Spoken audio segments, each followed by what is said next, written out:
ce marathon est très sportif.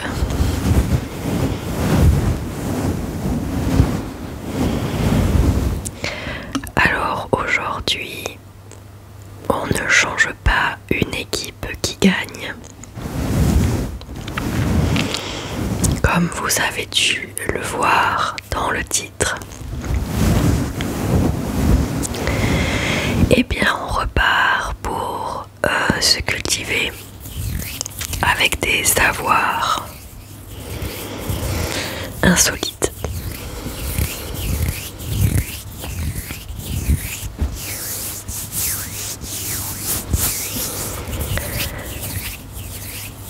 Je vous avoue que je manque un peu d'inspiration pour trouver des idées, même si j'en ai plein, mais en général, quand je fais une vidéo, j'ai une liste d'idées sur mon cahier, mais en général, quand je vais m'apprêter à tourner une vidéo, parce que là vous vous en doutez bien que je fais jour par jour, je prépare pas les vidéos, je les tourne le jour, donc ça fait je sais même plus, je crois que ça fait une semaine que je fais des vidéos tous les jours, et donc je prends du temps en fin de journée, et donc l'inspiration me vient quelques minutes avant de tourner la vidéo. Je me dis ah ça ok, oui je me lance en fait, parce que de toute manière je fonctionne comme ça en fait, mais de toujours, même dans ma vie de tous les jours, c'est dès que je sens un truc je le fais,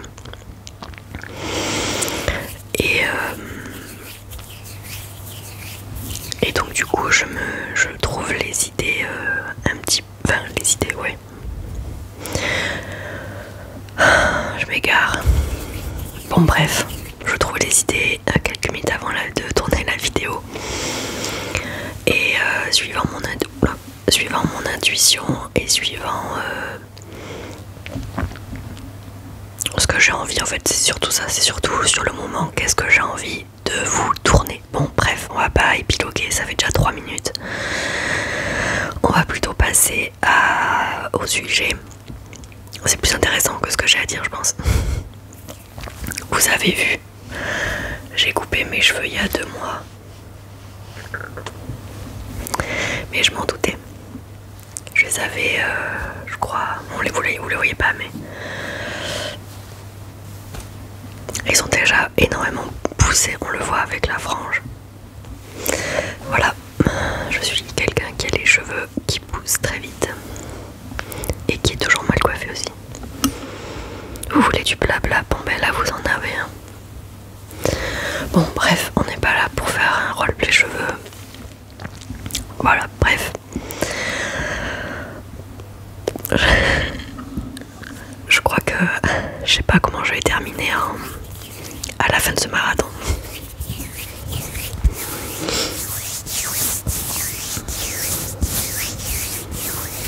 Alors c'est parti. Trêve de bavardage. On sait enfin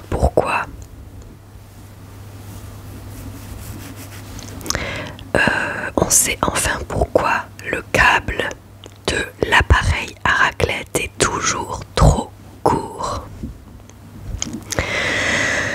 La raclette est l'appareil incontournable.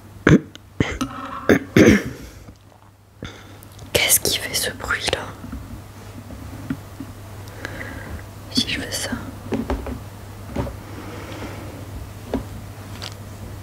Ah, c'est peut-être ça.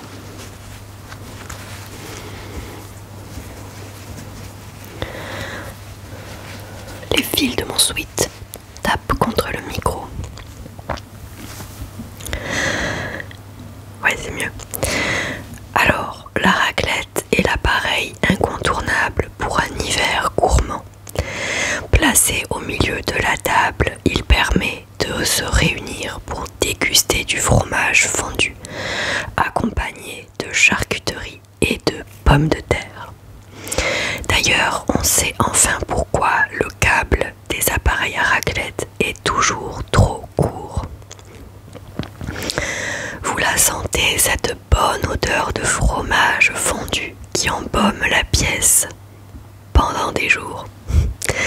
La viande qui cuit tout doucement et les pommes de terre qui n'attendent qu'une chose, se faire recouvrir de fromage bien fondant, bien chaud pour une expérience culinaire parfaite. L'appareil à raclette est l'indispensable de l'hiver. Enfin, pour ceux qui aiment le fromage, l'atout convivial par excellence qui réunit famille et amis autour d'un délicieux repas. Le seul problème, le câble des machines est toujours trop court. Mais savez-vous qu'il y a une bonne raison à cela? Voici pourquoi le câble de l'appareil à raclette est toujours trop court. Un des arguments principaux du fil électrique court des appareils à raclette tient à des considérations marketing et économiques. Évidemment, comme l'appareil à raclette est très peu utilisé, principalement pendant l'hiver, un câble long n'est pas jugé essentiel pour les fabricants. François Lévesque, un professeur d'économie, souligne que la longueur du câble des appareils à raclette n'est pas un critère décisif pour l'achat de cette machine, ce qui permet aux marques de réduire les coûts de fabrication en rognant sur la longueur du câble. Par ailleurs, le câble court est un choix pratique pour le stockage de l'appareil pendant les longues périodes de l'année où il n'est pas utilisé.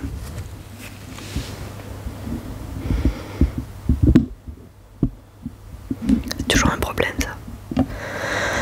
Là, j'en étais où? Il est aussi important de préciser que la longueur du câble, environ 80 cm, est conforme aux normes en vigueur. En effet, cette longueur s'applique aussi aux grille-pains et encore au micro ou encore au micro-ondes.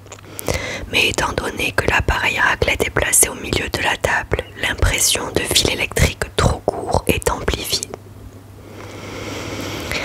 Pourquoi un appareil à raclette fait-il disjoncter? Vous vous êtes sûrement déjà retrouvé face à un appareil à raclette qui fait disjoncter toute l'électricité dans votre logement. Ce phénomène est principalement dû à une surcharge électrique causée par la puissance de l'appareil combinée à celle d'autres appareils branchés sur la même prise. Pour éviter ce genre de mésaventure, il est conseillé de brancher l'appareil à raclette sur une rallonge reliée à une prise murale unique, sans aucun autre appareil électroménager connecté. Aussi, privilégiez une rallonge de qualité qui augmente la résistance et évite toute surchauffe.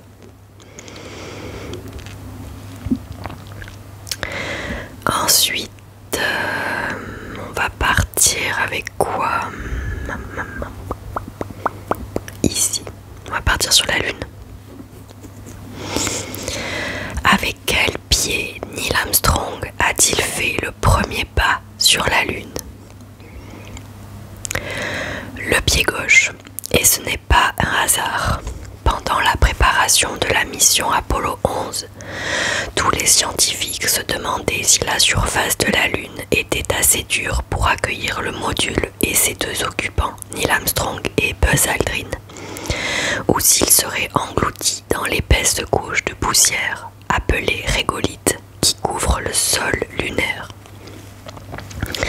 C'est pourquoi Armstrong, le premier homme sur la Lune, est descendu prudemment de son vaisseau, tenant fermement la rampe de l'échelle. Il a laissé son pied droit sur un barreau pour pouvoir plus facilement se hisser au cas où le plancher qu'il tâtait du pied gauche se serait dérobé sous lui. La célèbre empreinte de pas photographiée lors de la mission n'est pas celle d'Armstrong. Elle appartient à Buzz Aldrin qui l'a lui-même photographiée comme on le lui avait expressément demandé. En effet, avant le vol, seul un ingénieur de la mission, William David Carrière, avait calculé que les astronautes ne s'enfonceraient que d'un peu plus d'1 centimètre dans la poussière. Pour vérifier son pronostic et aussi pour mieux étudier l'effet de la pression sur la structure du sol lunaire, il leur donc a demandé de faire une photo d'une zone bien plane avant et après y avoir posé le pied. Et voilà comment une petite expérience scientifique est devenue une icône.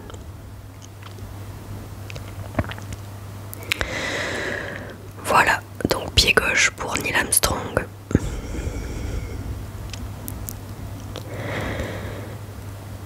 Alors, bon, on n'est pas en avril, mais c'est pas grave. Le top 3 des plus gros poissons d'avril. Le premier, Constiviande, le pigeon d'avril des lavages éléphant bleu. Nouveau produit, éléphant bleu annonce le lancement de Constiviande, un produit révolutionnaire pour éradiquer les salissures de pigeons. Quelques graines de constiviande déposées autour des véhicules en stationnement suffiraient à occasionner, après consommation, une constipation passagère chez les pigeons et ainsi réduire la quantité de leur déjection sur les carrosseries automobiles. Super. Deuxième, les stations du métro de Paris changent de nom. Alors je sais pas du tout en quelle année c'était ça. Il y a longtemps je pense. Un classique qui marche toujours pour la seconde année consécutive. Je sais pas de quelle année. La RATP, ça se trouve c'était il y a 4 ans. Mais c'est fort probable, je ne sais pas. La RATP s'est amusée à surprendre ses clients en lançant l'opération #Station d'Avril. Les voyageurs ont découvert aujourd'hui, à l'époque quoi, 11 noms de stations et gares détournées dans le métro parisien et le RER. Ah oui, mais c'est écrit tartine au beurre salé, opéra. Je vois rien. Attendez. Voilà. Tartine au beurre salé. Alors moi je connais rien à Paris, donc je pense que c'est Aubervilliers. Je sais pas. Opéra Havre, Comartin, du Simplon double. À Montjules Geoffrin, baiser. Une Bastille pour la gorge. Si j'aurais su, j'aurais-ce pas venu. Quand il y en a plus, y en a encore. Qui a éteint la lumière? De la gentille sur des fraises. Numéro 1 au concours de beauté. Jussieu, j'y reste. Reste pas si près du bord. C'est marrant. Ça c'est marrant ça. Une Bastille pour la gorge, de la gentille sur des fraises. Si j'aurais su, j'aurais-ce pas venu. Qui a éteint la lumière? En tout, 11 noms de stations et gares ont été détournés dans le métro parisien et le RER pour #Station d'Avril. Ça c'est très marrant ça. Et le troisième, la recherche olfactive sur Google dans votre Ça m'intéresse d'avril. Dans votre nouveau Ça m'intéresse, vous pouviez notamment lire ceci en réponse à nos lecteurs. À l'instar de la recherche par image, Google a mis au point la recherche olfactive. Désormais, on pourra savoir ce que sentaient les rues du Moyen-Âge ou bien la momie de Ramsès II. Vous pourrez même faire sentir l'odeur de chien mouillé pour dégoûter à jamais votre dernier rejeton. De vouloir à tout prix un bobtail. Ce dispositif sera mis en ligne avant la fin de l'année, nous a-t-on assuré chez Google.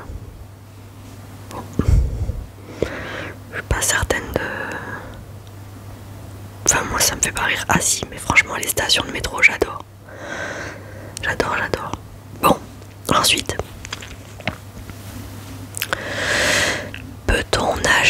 dans l'eau gazeuse. Ça c'est faut le savoir vraiment. C'est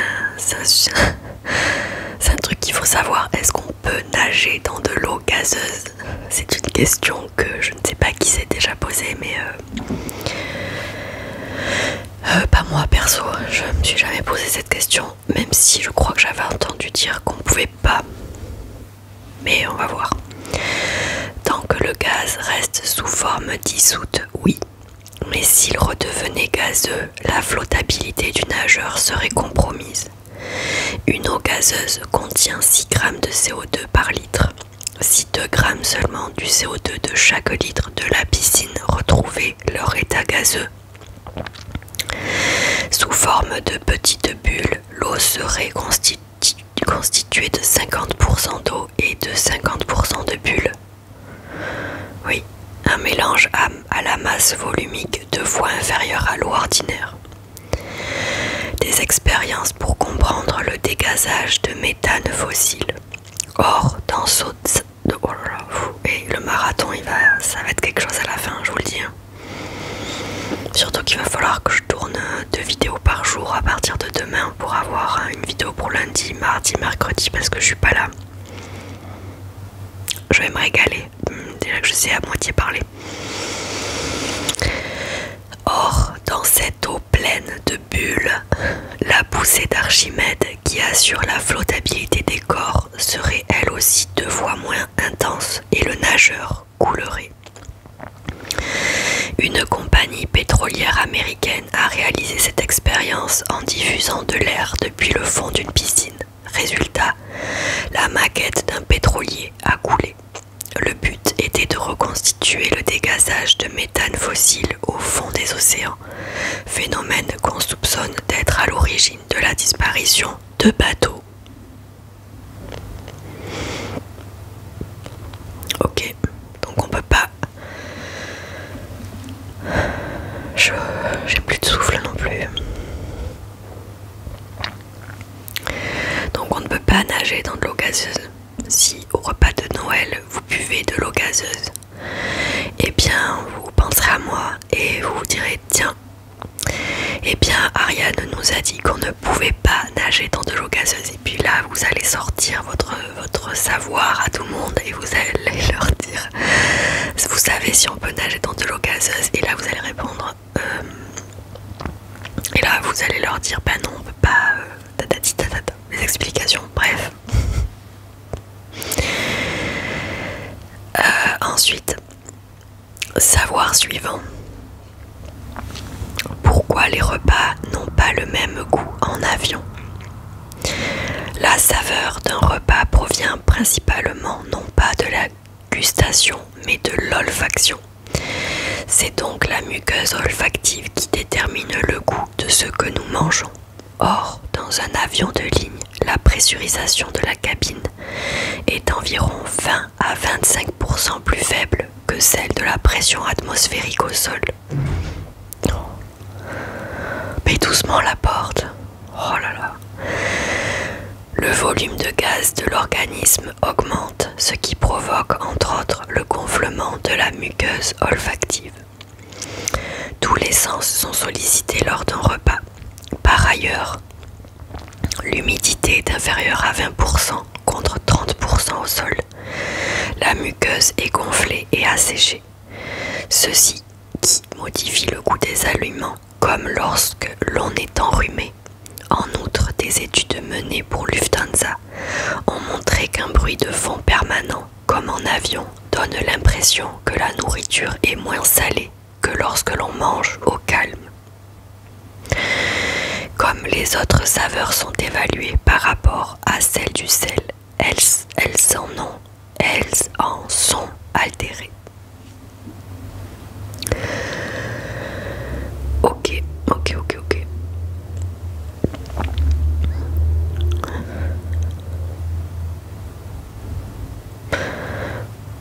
C'est quoi ce camion?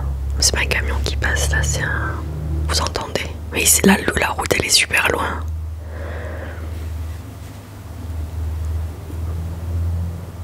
Waouh, mais c'est un camion qui fait du bruit. J'aurais bien aimé le voir. Bon bref, Oh là là, c'est quoi cette vidéo?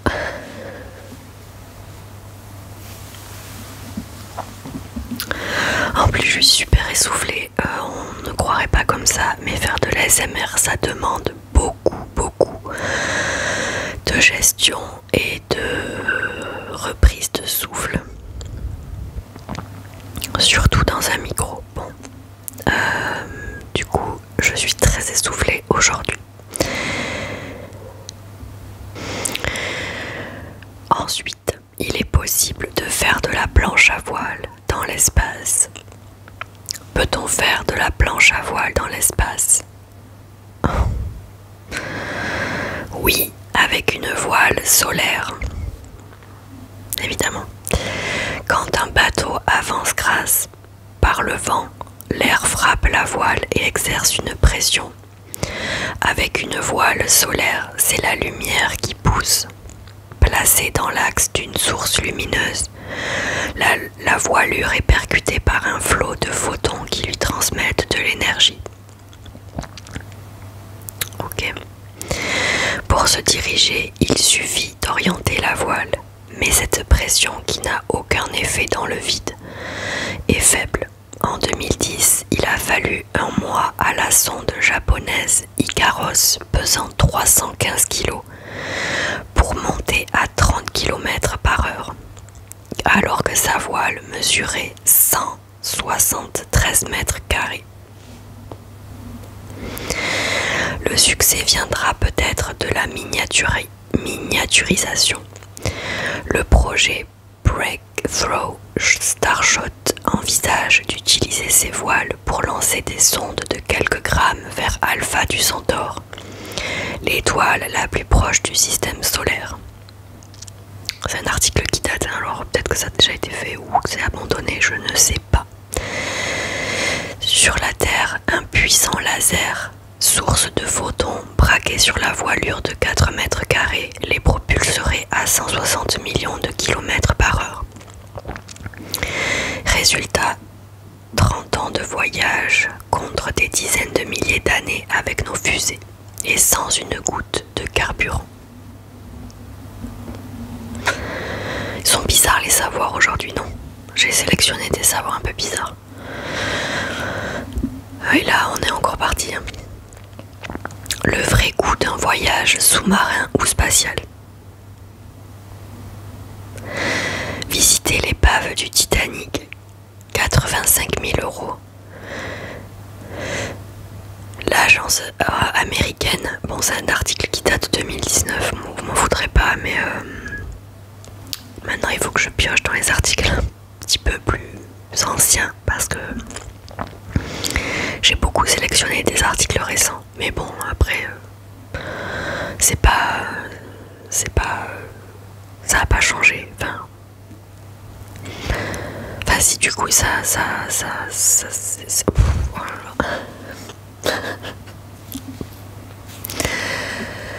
Bon bref, un article qui date de 2019, donc ben, vous faites voilà, quelques années en arrière. L'agence américaine qui organise cette expédition rappelle que c'est l'équivalent du prix du ticket première classe du voyage inaugural du Titanic entre Southampton et New York, parti le 14 avril 1912 et qui se termina tragiquement le lendemain. Ah, ça je savais pas. 5 personnes peuvent prendre place à bord du sous-marin de poche spécialement conçu pour atteindre la profondeur de 3821 mètres où repose le mythique paquebot au large de Terre-Neuve au Canada. Critères de sélection: être souple et mince, avoir le sens de l'équilibre et réussir la journée de test. Ensuite, les heureux élus pourront pendant 3 heures contempler de leurs propres yeux la plus célèbre des épaves du monde. C'est pas... c'est un peu tristouné là, tout ça là, parce que c'est pas le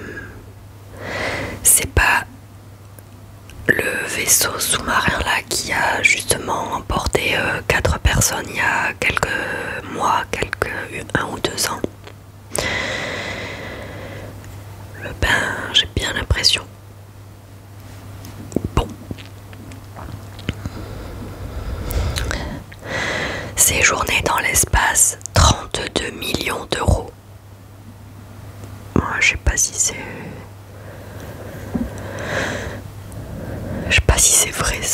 c'était vrai il y a 6 ans, mais je suis pas certaine que ce soit vrai maintenant. Bon. La société russe RKK Energia a conçu les fusées Soyouz. Project, qui a construit les fusées Soyouz, projette d'ouvrir un hôtel de luxe dans l'espace. Vous aurez compris que 6 ans après, c'est toujours pas le cas. Ce module de 92 mètres carrés adossé à la Station Spatiale Internationale serait opérationnel au plus tôt en 2022. Bon, autant dire jamais. Il disposerait de 4 cabines de 2 mètres carrés, de 2 coins toilettes et un espace commun avec un hublot de 42 cm. Entre 2001 et 2009, RKK Energia a déjà emmené 7 touristes dans l'ISS. Ah mais parce que c'est vrai. Enfin, je dis pas que c'est pas vrai, mais je pensais qu'il l'avait. Bon, sur ça, je suis pas du tout au courant. Mais cette vidéo, c'est n'importe quoi. Bon, prenez avec des pincettes quoi, ou allez vous renseigner, parce que voilà.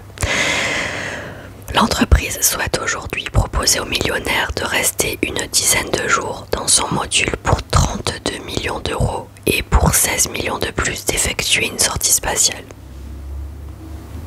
Ah, il y a le camion qui repasse.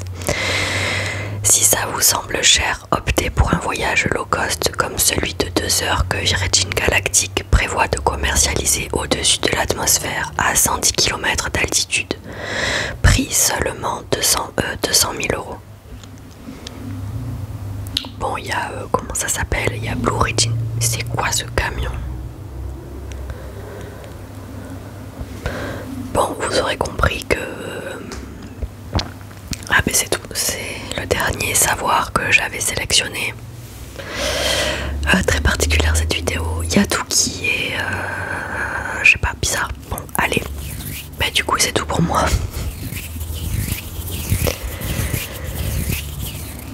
Je suis désolée pour cette vidéo un petit peu chaotique. Bon, moi j'ai bien rigolé, hein, comme d'habitude.